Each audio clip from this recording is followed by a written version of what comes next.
Crafties. I'm here today to talk to you about glazes. First I'll go over a couple general rules for their use, and then I'll talk to you about the different kinds that we keep stocked here at the Craft Center.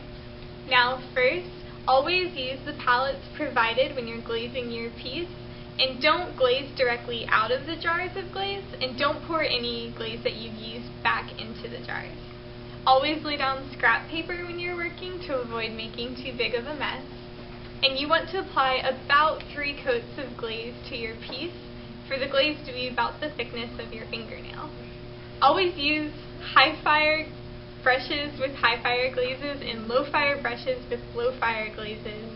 Don't mix them. Be sure when you're done to seal the glazes tightly and clean up your area.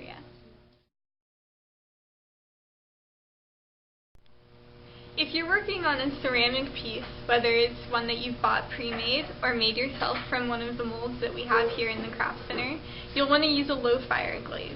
We keep Kono 5 and Kono 6 ones here at the Craft Center.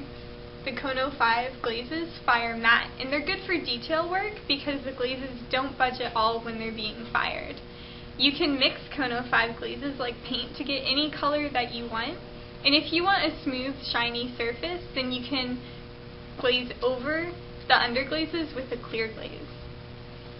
The other kind of low fire glaze we keep here at the Craft Center are Kono 6. These fire shiny and smooth from the get-go.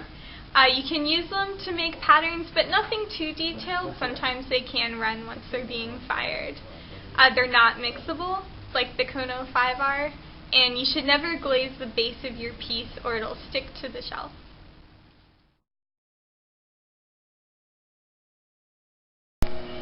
You can't use high fire glazes on anything made out of ceramic, but if you hand build or throw something on the wheel out of clay, then they're perfect.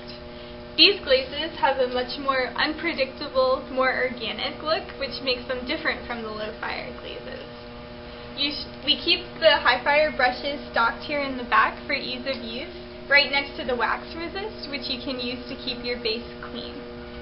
You should always leave 1/4 to 1/2 inch at the base of your piece because the high fire glazes run much more than the low fire glazes, and once again, you don't want your piece to get stuck to the kiln shelf.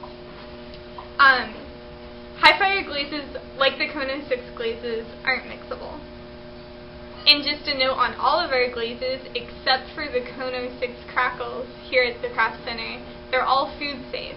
So once they've been fired, you're free to eat and drink out of the pieces that you've made.